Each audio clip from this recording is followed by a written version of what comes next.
Bonjour à toutes et à tous, bienvenue dans cette nouvelle vidéo, j'espère que vous allez toutes et tous très bien. Aujourd'hui vidéo différente de d'habitude puisqu'aujourd'hui vidéo en soft spoken. J'ai entendu vos remarques sur l'ASMR et c'est vrai que depuis le début de la chaîne j'ai jamais sorti de vidéo en soft spoken, donc il est temps. Et aujourd'hui on se retrouve sur une vidéo que j'avais hâte de vous faire, souvenez-vous. Dans l'analyse de Captain America Brave New World, je vous avais parlé de la toute prochaine série qui allait sortir, Daredevil Born Again. Alors, pour ceux qui ne savent pas trop ce que c'est une série Marvel sur un super-héros, Daredevil, Matthew Murdock, qui en réalité est aveugle. Alors, je tiens à préciser que c'est une analyse sur seulement les 2 premiers épisodes, et ce sera certainement la seule analyse sur la série, puisque j'ai déjà plus ou moins tous les éléments qu'il me faut. Bien sûr, je pourrais en faire techniquement 2 à 3 épisodes, mais le but, c'est jamais de vous spoiler, et encore moins de vous dégoûter de la série. Donc je vous encourage vivement, avant même que la vidéo commence, d'aller voir par vous-même et de découvrir cette série. Les événements se passent après tout le bordel du endgame, du multivers, etc. On retrouve un Matthew Murdock complètement fatigué, mais pour autant qui a continué ses activités de Daredevil.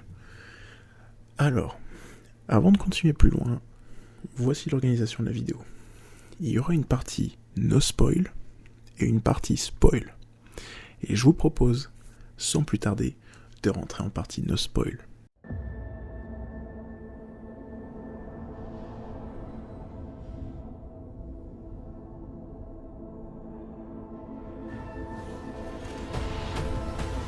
Ok, donc, bienvenue en partie no spoil. Je considère que cette partie-là est surtout faite par rapport aux personnes qui n'ont pas encore vu la série, ou alors qui tout simplement n'ont pas encore eu le temps de finir les 2 premiers épisodes. Donc, Matthew Murdock va devoir faire face à un événement assez traumatisant. Alors, jusque-là dans la bande-annonce, je vais reprendre les faits de la bande-annonce jusque-là, donc il n'y aura pas de spoil.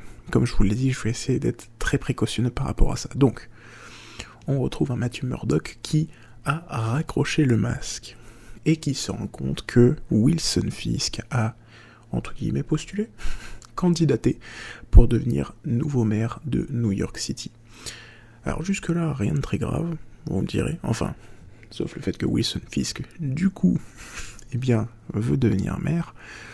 On va avoir donc l'histoire de Daredevil qui va devoir creuser un petit peu plus en enquête sur ces événements-là et voir si Fisk est réellement honnête cette fois-ci en devenant donc maire de New York ou s'il compte encore une fois corrompre le système comme il l'a fait dans l'ancienne série Daredevil.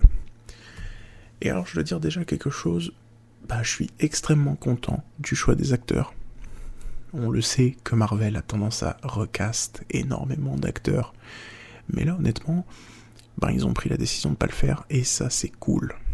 Après, bien sûr, on a quelques recasts à droite à gauche, mais on retrouve quand même les persos principales, donc de Karen Page, Deborah Ann Wolf, Foggy Nelson, et donc, l'acteur principal, Charlie Cox, qui donc incarne le rôle de Matthew Murdock, avec le très grand Donofrio, qui tout simplement incarnera le rôle de Wilson Fisk. Alors déjà, je dois dire que dès le départ, les deux font vraiment impression, c'est extrêmement plaisant.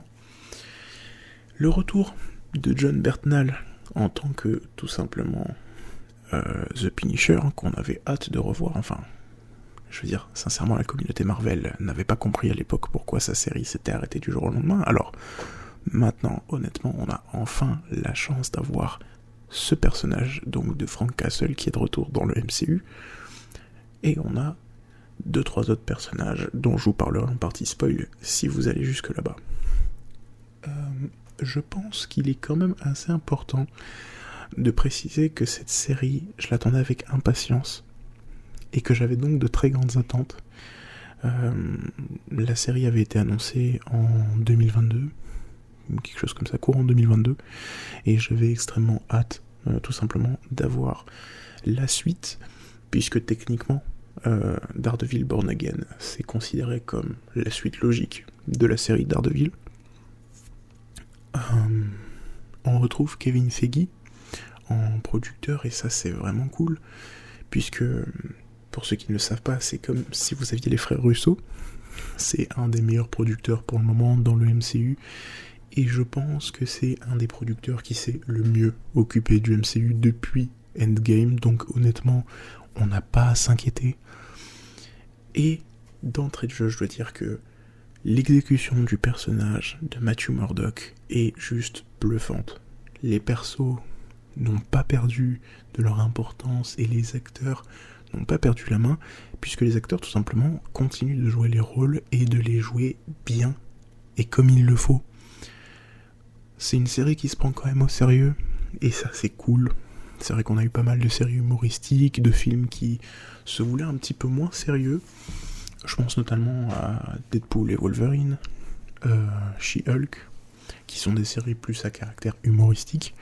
Mais surtout, on a le retour de Daredevil depuis la série She-Hulk. Alors, honnêtement, je suis extrêmement heureux, puisqu'on a enfin un Daredevil avec un costume rouge. Et ça, pour ceux qui ont vu la série She-Hulk, ça fait vraiment plaisir, parce que le costume moutarde, personnellement, j'étais pas du tout fan. Et honnêtement, je tiens à dire que, franchement, les 2 premiers épisodes m'ont extrêmement bluffé. La série prend son temps, mais ne dit que ce qu'il faut dire. Elle ne fait pas de détours insupportables.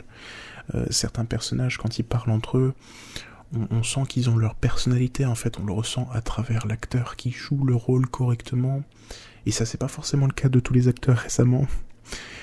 Et surtout, on est sur du beaucoup mieux par rapport à Brave New World, qui, vous le saviez, j'avais pas été un super fan. Là au moins on part sur Brave New World, qui est à la poubelle dans le passé, et on part sur enfin donc la série Daredevil. Et honnêtement, si je dois souligner encore notre point un peu cool, je pense que ce serait également non seulement les musiques, mais surtout le fait que la série a conscience de ce qui s'est passé dans le MCU et l'intègre. C'est vrai que si vous aviez regardé la série Jessica Jones en 2015, vous vous étiez rendu compte tout simplement qu'il faisait référence de manière discrète aux événements de Avengers, mais sans pour autant nous confirmer qu'ils étaient dans le MCU. Mais maintenant que c'est fait, et que du coup on le sait qu'ils font partie du MCU, c'est tout de suite beaucoup plus simple pour Marvel de mettre leur petite touche de connectivité entre les films. Je ne sais pas si ça se dit, mais en tout cas, Marvel reconnaissent le fait, l'effet présent dans leurs films, et même dans cette série-là, on reconnaît donc, pour vous donner un exemple plus parlant, à un moment donné, l'un des personnages qui fait référence donc aux événements de Spider-Man No Way Home. Et honnêtement, c'est cool, parce que franchement, c'est beaucoup mieux quand il y a une connexion entre toutes les séries. Ça fait du fanservice, ça fait toujours plaisir, et puis ça montre qu'il y a un vrai univers derrière chaque personnage. Et les visuels sont vraiment cool. On part une fois de plus sur des visuels réussis de la part de Marvel, et ça c'est cool. On a beaucoup moins de CGI. Alors je le souligne, je le mets plus comme un point positif, vraiment comme un point d'honneur. C'est vrai qu'on s'est habitué à voir des films et des séries avec énormément de CGI. Là, ça rebaisse un petit peu le truc. Et surtout, on peut souffler un peu, puisqu'on a enfin des street level heroes, donc des héros littéralement level de rue. Ça paraît logique comme ça, mais Spider-Man qui affronte Electro, c'est pas choquant. Mais Daredevil qui affronte des super vilains, ça l'est un tout petit peu plus. Donc là au moins on a vraiment ce truc là où Matt Murdock affronte la criminalité dans la rue et il reste à son niveau de Daredevil, ce qui fait extrêmement plaisir. Je suis désolé, je vais mettre mon téléphone en silencieux parce que c'est pas très ASMR. Je suis désolé, voilà. Et donc, à l'heure où je vous fais cette vidéo, je pense, donc on est le 5 mars, hein, donc date de la sortie, et bien tout simplement, de Daredevil, et je suis extrêmement bluffé. Non, franchement, il n'y a rien à dire, la série est vraiment cool, elle montre tout ce qu'on aurait aimé voir, je pense, dans Daredevil, et honnêtement, ça fait du bien, ça fait plaisir, ça montre que Marvel penche sur la bonne voie, en tout cas Marvel, font un effort, écoutent les fans, et ça, ça n'a pas de prix, tout simplement, c'est vraiment, vraiment cool. Et je pense que j'ai fait le tour en partie de nos spoils. C'est assez compliqué de pas vous spoil parce que on parle pas d'un film où on peut être assez vague, on parle vraiment d'une série. Donc voilà. Mais voilà, j'ai eu des frissons quand le générique s'est lancé. Enfin, c'était juste top quoi. Et puis la série maîtrise son sujet en fait. Les producteurs maîtrisent le personnage. Je pense que ça aussi c'est quelque chose que on n'avait plus depuis un petit moment.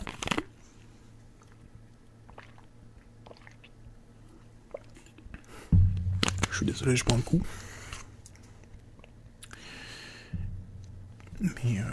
Mais je pense que c'est quelque chose qu'on n'avait plus depuis un petit moment. C'est tout simplement les producteurs qui maîtrisent leur personnage. On sent une inspiration beaucoup plus proche des comics, mais dans le bon sens du terme. On part plus non plus sur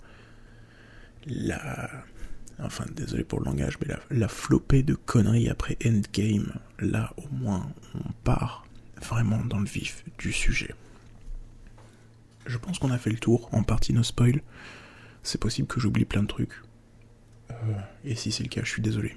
Je m'excuse, mais dites-le moi en commentaire, y a pas de souci. Et je vous propose de passer en partie no spoil.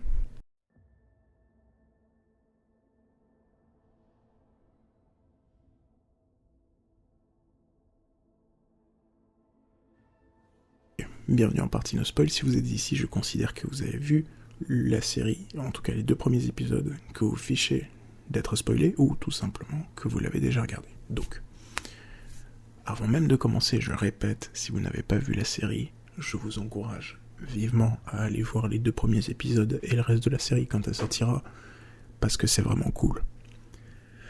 Alors on reprend du coup les événements de Matt Murdock, qui était présent dans No Way Home et dans She-Hulk, qui a enfin sa série, et ça fait du bien. Alors, je sais pas vraiment comment le placer, honnêtement, ça me dépasse un peu même, mais je pense que je le placerai dans ce genre de série que, même si vous ne connaissez pas le passif du héros, vous serez entraîné dedans. Donc pour reprendre les faits des 2 premiers épisodes, en gros, Matt Murdock retrouve donc Bullseye, qui est en fait l'agent Poindexter. Si vous avez vu la saison 3 de Daredevil, de la série de 2018, normalement vous n'êtes pas choqués. Et donc on retrouve Poindexter qui tue Foggy Nelson. Alors, malheureusement, c'est comme ça, je ne fais pas la série. Et donc Matt Murdock tente de tuer l'agent Poindexter et raccroche le masque. Après ça, il ne veut plus être Daredevil, il considère qu'il n'a pas réussi à protéger son ami, et donc ça ne sert à rien d'être Daredevil. On part ensuite donc sur tout simplement Karen Page qui rompt avec Matthew Murdock, qui n'apparaît plus pour le moment, dans les 2 premiers épisodes en tout cas, et donc Matt Murdock se retrouve tout seul. Évidemment, le cabinet d'avocats de Matt et Nelson ferme, puisque ça n'a plus vraiment de logique que ça s'appelle Murdock et Nelson. Et donc, on retrouve un Matt Murdock qui travaille dans un nouveau cabinet d'avocats, qui porte son nom, donc il est associé, et qui va tenter de résoudre le crime comme il peut, jusqu'au moment où il va voir Wilson Fisk, qui sera de retour. Alors, j'étais assez surpris, je vais pas vous mentir. C'est vrai que dans la série Echo, qui était une série vraiment naze, mais dans la série Hawkeye également, eh bien on voit Echo littéralement tirer une balle dans la tête du Kingpin, donc je m'attendais à ce que ce soit honnêtement la fin de Wilson Fisk, mais ça ne l'est pas, donc pourquoi pas, tant mieux. Et donc on part sur un Wilson Fisk qui a changé, qui a modifié sa façon de voir les choses, et donc qui décide d'être maire de New York afin de pouvoir protéger la ville des criminels et aussi des justiciers masqués. Alors honnêtement déjà, en termes de speech, ça me plaît. On a enfin cette phase du MCU où on voit enfin Wilson Fisk pour une vraie menace. C'est-à-dire qu'on part enfin sur un Wilson Fisk qui montre en fait sa volonté de faire le bien, même si bon, on apprendra évidemment plus tard dans la série que c'est pas forcément le cas. Et donc, j'adore. Honnêtement, je suis super fan du concept. J'aime beaucoup. Mais on va pas trop s'attarder dessus pour pas non plus que la critique dure 30 ans. Et donc Matthew Murdock qui le met en garde en lui disant « Cette fois-ci, ça a l'air réglo ce que tu fais, mais si tu dépasses la limite, je remettrai le costume d'Ardeville pour te botter le cul. » Et donc Wilson Fisk qui lui dit « Si tu ne refais pas d'activité de Daredevil, tu es en sécurité. Par contre, si je te revois en tant que démon de Hell's Kitchen, tu vas prendre cher mon pote. » Et ça, c'est vraiment cool. Parce qu'on a enfin une explication de pourquoi, si Wilson Fisk connaît eh bien tout simplement l'identité de Matt Murdock, pourquoi il ne la révèle pas. C'est tout simplement parce qu'ils se sont mis d'accord. Et on a surtout l'apparition d'un nouveau perso. En tout cas pour le moment. Le Tigre Blanc. Alors pour ceux qui ne savent pas, le Tigre Blanc, c'est lui. Je vous ai mis, normalement, au montage, je vous mets des images pendant que je parle. Le Tigre Blanc, c'est en fait une version un peu modifiée de Black Panther. Alors je connais pas trop le personnage, donc je suis désolé si vraiment je chie dessus sans le vouloir. Mais c'est un perso vraiment cool dans sa manière de se battre. C'est très chorégraphié, c'est extrêmement cool. Et donc là, on le voit directement. Alors je m'y attendais un peu. Mais c'est vrai que les rumeurs se confirment. Donc c'est vraiment cool. On a vraiment enfin un nouveau perso. Parce que c'est vrai que Marvel nous a fait habituer à vraiment utiliser leurs persos, leurs acteurs jusqu'à ce qu'ils crèvent presque. Enfin, je parle de Chris Evans qui a joué le rôle de Captain America pendant plus de 10 ans. Logan qui a joué Wolverine pendant des années. Donc voilà. Et Robert Downey Jr. qui a joué Iron Man aussi. Donc on s'était habitué à ce que Marvel garde les persos pendant très longtemps. Là, au moins, on a enfin un nouveau perso qui sort des comics. Et ça, c'est cool. C'est pas un perso qui vient d'un autre film déjà existant. Donc, franchement, j'espère qu'on aura même peut-être, pourquoi pas, une série ou un film avec donc le Tigre Blanc dedans. Et ce serait vraiment cool.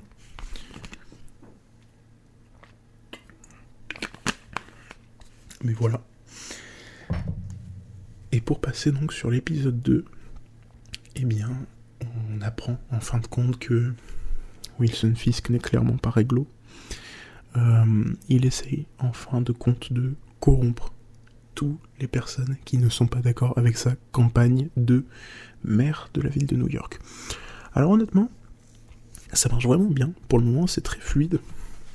On a un Daredevil donc qui est obligé de se défendre, mais qui ne peut plus mettre son costume. Donc pour le moment, on a surtout du Matthew Murdock, et c'est vrai que c'est peut-être ce qui manquait auparavant dans les séries Daredevil.